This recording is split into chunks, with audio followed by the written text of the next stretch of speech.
Bonjour, quel privilège on a encore de pouvoir être ensemble par l'entremise de la technologie. Et on veut continuer notre série d'études sur être une Église pour notre temps. Mais juste avant d'aller plus loin, on va commencer dans la prière, s'il vous plaît. Merci d'être là. Seigneur notre Dieu, nous voulons te remercier pour le privilège que tu nous accordes d'être ensemble, unis par les liens de l'amour, Seigneur, par ta grâce.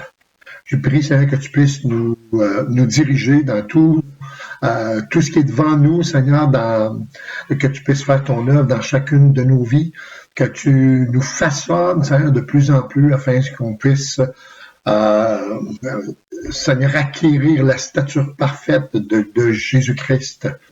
Et nous avons besoin de ta présence, Seigneur, dans nos vies de tous les jours. Alors, Père, dans cet enseignement, Seigneur, je prie que tu puisses m'aider, Seigneur, par la présence de ton esprit, que ces paroles, Seigneur, puissent avoir un impact, Seigneur, dans notre vie, dans notre compréhension des choses aussi, Seigneur, et que tu puisses ouvrir nos cœurs, Père, pour accomplir ton œuvre, parce que nous savons que tu reviens bientôt, mais d'ici à ce que tu reviennes, Seigneur, nous voulons marcher, Seigneur, avec toi, nous voulons entreprendre ton œuvre pour la gloire de ton précieux nom. Seigneur, nous te demandons ces choses dans le nom précieux de Jésus pour ta gloire seule. Amen, amen.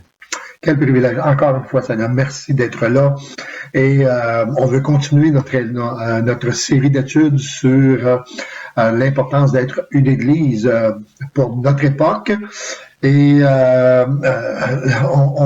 aujourd'hui, on va entamer une nouvelle section qui est en fin de compte les modèles bibliques de l'Église. On va aller un petit peu plus loin. Il y a peut-être des choses qu'on va répéter, mais je pense que c'est important qu'on puisse comprendre les choses, et même si c'est répété, Paul disait souvent qu'il ne cessait de répéter les mêmes choses parce que cela était salutaire pour les gens à qui il s'adressait. Alors lorsqu'on regarde les principes bibliques de l'établissement de l'Église, notre attention est, elle est évidemment attiré ou centré sur le livre des Actes des Apôtres, qui est en fait un compte-rendu historique de la première Église. Mais quand on dit de la première Église, est-ce que l'Église d'aujourd'hui est différente de l'Église primitive? Même, je vais vous étonner peut-être, mais non, c'est la même Église. Elle n'a pas changé dans son statut. Elle est la même Église. Elle a commencé avec un faible commencement et s'est étendue de plus en plus grâce à l'action du Saint-Esprit jusqu'à nos jours. Et c'est encore la même Église aujourd'hui qui agit dans notre monde pour apporter la bonne nouvelle du royaume des cieux. Alléluia. Ce livre n'est pas seulement un compte-rendu historique, il est aussi le modèle, le prototype, ou plus exactement la référence qui concerne l'établissement de l'Église. Quand on parle de l'établissement de l'Église, ça veut dire, en fin de compte, d'une Église qui est bien fondée, qui est bien établie, qui est solide, qui se tient debout, qui se laisse pas aller à tous les vents de doctrine parce qu'elle est basée sur la parole de Dieu, la parole de vérité. Alléluia! Le Seigneur Jésus-Christ. Dans cette partie du cours, on va tourner notre attention sur quelques faits saillants qui sont, pour moi, d'une grande importance. C'est ça, mais d'une grande importance. D'abord et avant tout, j'aimerais commencer avec un texte de la parole de Dieu qu'on trouve naturellement dans le livre des Actes, au chapitre 1, et le verset 8, et nous allons le lire dans la version de la parole vivante. Il est écrit: « Mais bientôt, le Saint-Esprit descendra sur vous, et il vous revêtira de force pour vous rendre capable d'être mes témoins à Jérusalem, à travers toute la Judée et la Samarie, et jusqu'au bout du monde. » Wow! C'est ici la première clé du livre des Actes. En fin de compte, c'est la clé qui ouvre la porte de notre compréhension au plan divin. Dieu a un plan pour ta vie, Dieu a un plan pour ma vie, et Dieu a un plan pour la vie de l'Église. Et on doit apprendre, on doit s'efforcer de comprendre et de trouver le plan de Dieu, puis de marcher dans ses voies. Alors cette promesse, en fin de compte, est un facteur indispensable sans lequel nous ne pouvons pas on ne peut pas s'attendre à produire les actions puissantes que l'Église primitive a accomplies sans ce facteur indispensable qui est l'onction du Saint-Esprit. Voilà une conclusion incontournable à laquelle Jésus lui-même se référait pour l'obtention de la puissance surnaturelle. Amen. Frères et sœurs, Jésus-Christ, qui s'est identifié à nous, il était, on le sait, il était Dieu lui-même. Mais il s'est fait chair, il a été Dieu fait chair et os comme nous, mais il n'a pas été atteint par le péché. Il était parfaitement homme. Et il a décidé de mettre de côté sa divinité parce qu'il pouvait tout savoir. Il pouvait connaître, il connaissait toutes choses. Mais il a décidé de mettre sa connaissance, de mettre son, on pourrait dire, entre guillemets, son pouvoir divin de côté pour se soumettre entièrement à la direction de Dieu par l'entremise du Saint-Esprit. Jésus même a dit, le Fils ne peut rien faire de lui-même. Le Fils fait tout ce que le Père fait. Et de quelle manière Jésus pouvait dire cette chose-là? C'est parce que il entretenait une relation intense avec Dieu le Père pour comprendre et connaître le plan que Dieu avait déjà, je dirais, planifié, qui avait déjà regardé pour que Christ accomplisse le salut parfait pour les hommes qui sont sur cette terre, les hommes pécheurs. Mais lui, il n'était pas pécheur. Alors, en fin de compte, dans le livre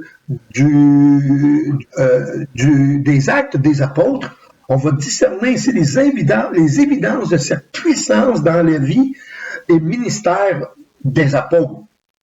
Et on dit, les fréquents que nous entendions dire que le livre des Actes des Apôtres serait mieux titré s'il portait le nom le titre de le livre des Actes du Saint-Esprit. Amen. Et c'est ça. En fin de compte, le livre des Actes, ce sont les actes du Saint-Esprit qui sont accomplis à travers le ministère des apôtres, le ministère de chacun et de chacune. Donc, il est à noter, donc, que le livre des Actes ne se termine pas non plus par un Amen. Tu sais, Amen veut dire ainsi soit-il, bon, c'est fini, bonjour. Mais c'est pas comme ça que se termine le livre des Actes des Apôtres. Il indique une profonde importance dans le fait que les actes du Saint-Esprit ne sont toujours pas terminés. Dieu, à travers le Saint-Esprit, continue à se manifester à travers l'Église. Et l'Église, c'est vous et c'est moi, et c'est à travers nous, à chacun d'entre nous, que Dieu continue son œuvre afin de sauver la grande majorité des gens. Alléluia! Alors ainsi, plusieurs autres chapitres pourraient être écrits, entre autres les pages de l'histoire de l'Église jusqu'à nos jours. Ça fait partie, en fin de compte, des actes du Saint-Esprit. Un grand nombre de miracles ou d'actions du Saint-Esprit donnent raison à cette affirmation, et de nombreuses prédictions bibliques nous donnent aussi des raisons pour anticiper que les plus grandes et les plus dramatiques manifestations de la puissance du Saint-Esprit se produiront à l'époque de la fin des temps, c'est-à-dire à notre époque. Et je suis convaincu que nous sommes à l'époque de la fin des temps qui précède le prochain retour de Jésus-Christ ici sur terre. Alors l'avènement de cette... Voyez-vous, quand les apôtres, quand Jésus-Christ est parti, est allé rejoindre le Père, juste avant de monter dans les cieux, il a dit à ses apôtres, allez à Jérusalem et attendez la promesse du Père. attendez cette promesse sans laquelle vous ne pourrez pas accomplir les choses de Dieu. Alors les apôtres ont obéi, ils se sont rendus à Jérusalem et ils ont attendu la promesse du Père. De quelle manière? Mais dans la prière. Voyez-vous, frères et sœurs, dans la prière. Et dans le livre, dans le premier chapitre d'Actes, au chapitre 14, on peut lire ceci. D'un commun accord, ils se retrouvaient régulièrement tous ensemble pour prier, en compagnie des femmes qui avaient suivi Jésus et de Marie, sa mère, ainsi que des frères de Jésus.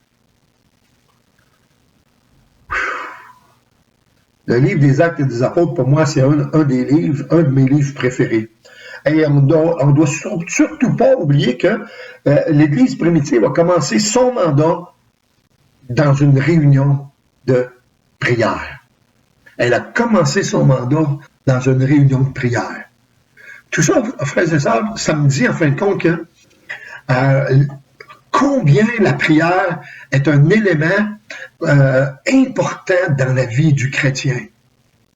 Wow! C'est vital, c'est essentiel et c'est le moyen que Dieu a choisi pour que nous puissions être en contact avec lui afin de comprendre ses plans pour notre vie et pour l'Église.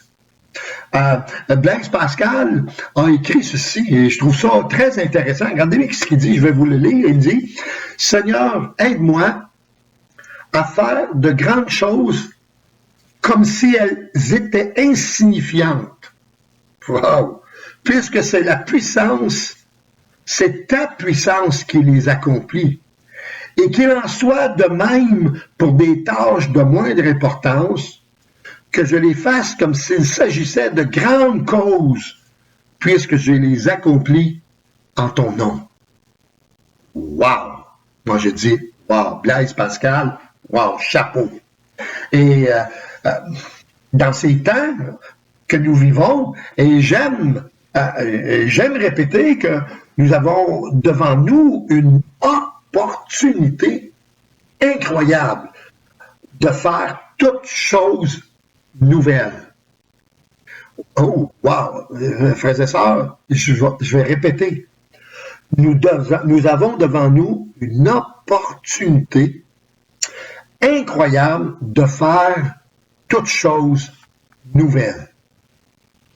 C'est vrai, il y aura certainement des tentations, il y aura encore des tentations, il y aura encore des épreuves, mais nous pourrons y faire face avec confiance, car Dieu a promis de renouveler nos forces, de nous guider et de nous instruire quand le besoin se présentera.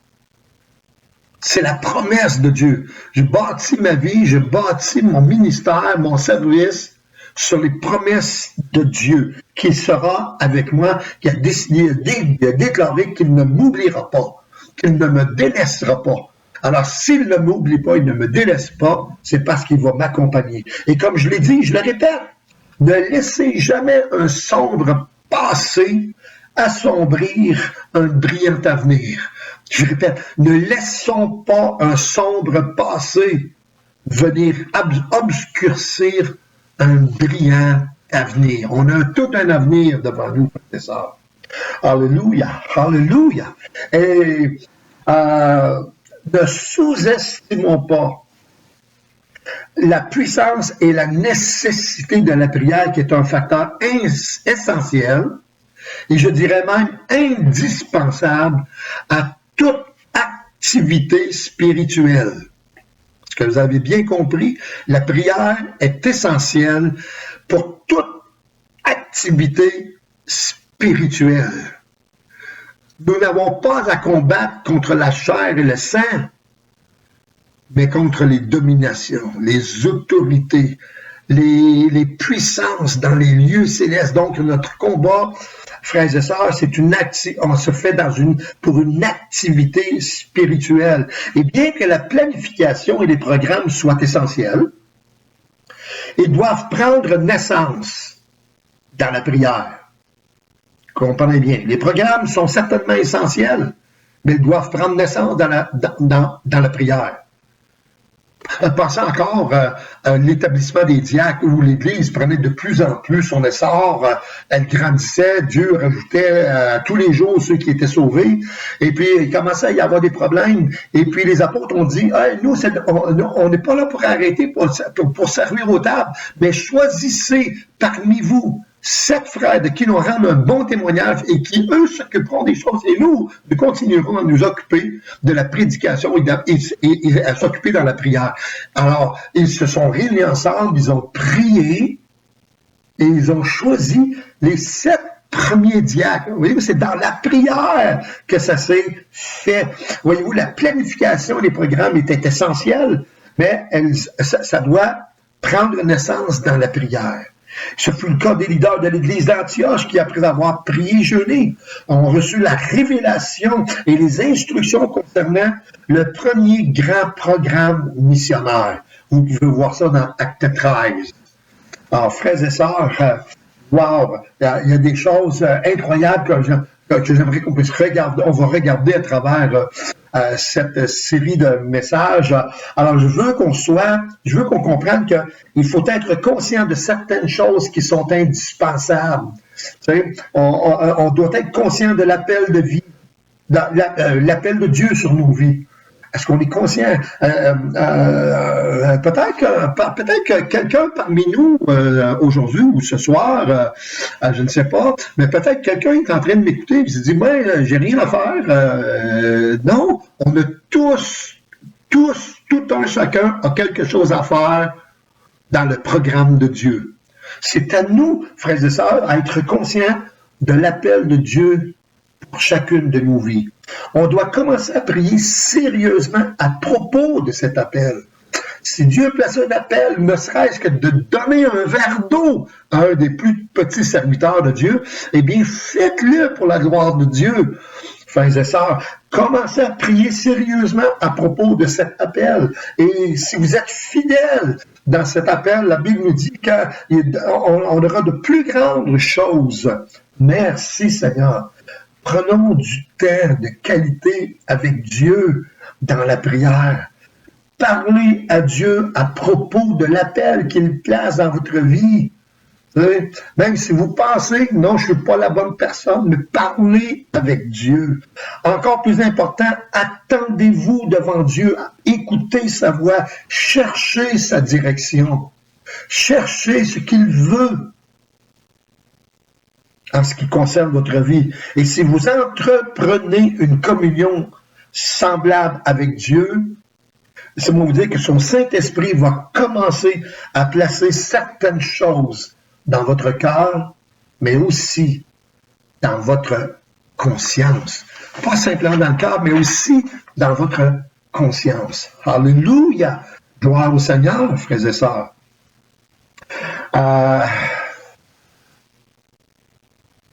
Alors, on parle de prière. Certains vont... Et puis, il est possible que certains disent encore la prière. Mais oui, mais il faut souligner que, écoutez-moi bien, là, tous ceux qui ont marché avec Dieu, dans l'Ancien Testament, dans le Nouveau Testament, dans l'histoire de l'Église jusqu'à nos jours, tous ceux qui ont marché avec Dieu ont considéré la prière comme la plus grande affaire de leur vie. C'est la plus grande affaire de leur vie. Amen. Amen. On pourrait sortir des exemples à plus finir, mais écoutez, j'en ai sorti seulement 3. Premièrement, dans Marc chapitre 1, verset 35, on lit ceci. Vers le matin, pendant qu'il faisait encore très sombre, il se leva et sortit pour aller dans un lieu désert où il se mit à prier. L'évangile de Marc nous parle de Jésus. Écoutez, Jésus, fils de Dieu. Jésus, Dieu. Dieu puissant. Dieu qui sait tout. Dieu qui connaît tout. Eh bien, la Bible nous dit que je dirais vers tous les matins, pendant qu'il faisait sombre encore, le soleil n'était pas encore levé, il se levait, il sortait, allait dans un lieu désert et il se mettait à prier. Jésus a accompli des miracles extraordinaires, mais des jours passés avaient préparé les jours extraordinaires. Et il était en accord avec le Père. Il voyait les œuvres que Dieu voulait faire. Et après cet entretien avec le Père, il se levait et il allait et il prêchait la bonne nouvelle. Repentez-vous car le royaume des cieux est proche. Et lorsque les gens se présentaient à lui, leur demandaient que veux-tu que je fasse? Certains disaient que je vois et l'aveugle voyait. Les boiteux voulaient marcher et ils marchaient parce qu'ils étaient. Jésus-Christ avait la puissance de Dieu. Il était alimenté par la puissance du Saint-Esprit. Alléluia. Il a fait des choses. Jésus est celui qui a certainement marqué, celui qui a le plus marqué l'histoire de l'humanité par sa venue. Pourquoi? Parce qu'il était rempli du Saint-Esprit. Pensez peut-être à un exemple qui est un petit peu plus terre à terre pour nous. À Moïse, par exemple. Dans Exode, chapitre 32, verset 11, c'est écrit « Moïse implora l'Éternel, son Dieu, et dit ». Moïse était un homme de prière.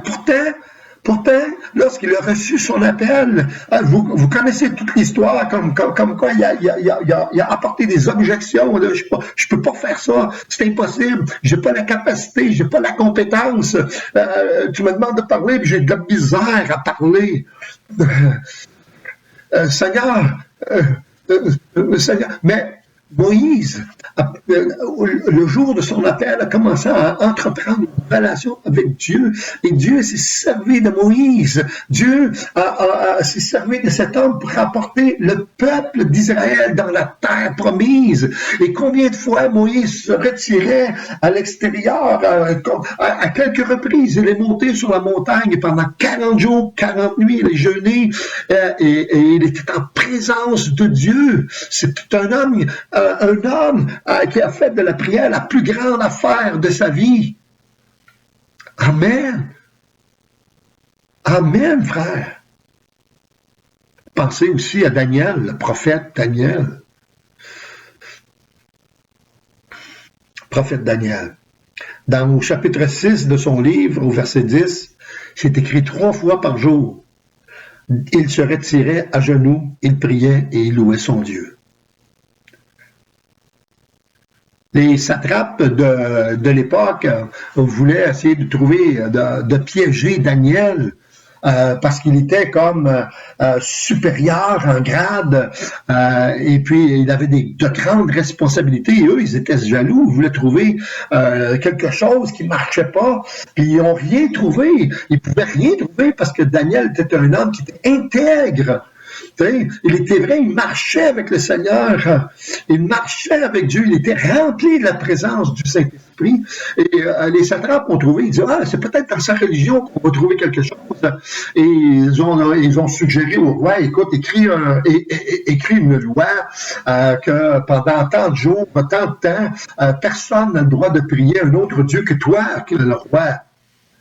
Hey, le roi était honoré, wow! Puis il a fait, tu sais, avec la statue, etc., etc. Et puis, puis la Bible nous dit que Daniel, 3 fois par jour, il se retirait dans son appartement, il ouvrait la fenêtre et regardait vers Jérusalem et il priait l'Éternel. Puis on sait toute l'histoire, il a été dénoncé comme quoi il priait un autre Dieu et il a été dans la fosse au lion, puis on connaît l'histoire, comment Dieu a été là, il est présent avec lui. Voyez-vous, il était présent avec lui. Alors, frères et sœurs, alléluia, on doit penser à ceci. Nous travaillons avec Dieu pour déterminer l'avenir. On travaille ensemble pour Dieu dans le but de déterminer l'avenir. On va changer le monde par la prière. On peut changer, on a la capacité de changer le monde par la prière. Pourquoi? Parce que la prière te change toi. Et si toi te changé, tu viens de changer le monde. Wow! Alors, nous devons apprendre à prier pour que notre expérience de la vie soit conforme aux paroles de Jésus, plutôt que d'essayer de rendre ces paroles conformes à ma pauvre expérience. Je répète, on doit apprendre à prier pour mettre notre expérience de la vie conforme aux paroles de Jésus, plutôt que d'essayer de rendre ces paroles conformes à notre pauvre expérience. Alors, frères et sœurs, important pour nous de s'adonner à cette, je pourrais dire, cette discipline de la prière. La discipline de la prière. Combien c'est important, la discipline.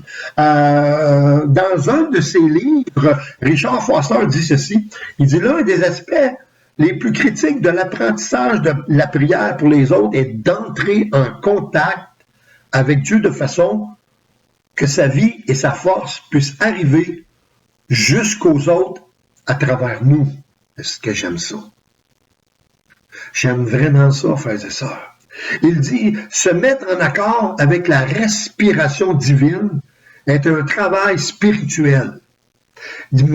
Mais sans ce travail, notre prière n'est qu'une vaine répétition. Ouf! Ouf! Il dit, écoutez le Seigneur, c'est la première chose, la deuxième chose et la troisième chose nécessaire pour une intercession réussie. Bon. Bon. En fin de compte, on a besoin de prier. Pourquoi est-ce qu'on doit prier?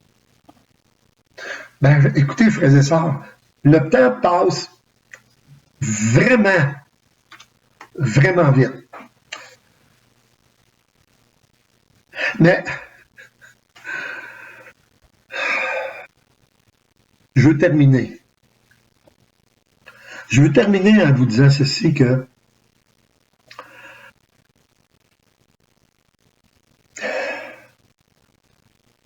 l'appel à suivre le Seigneur, celle qui nous est relatée en Matthieu chapitre 4, versets 18 à 22, est elle-même lancée avec une promesse.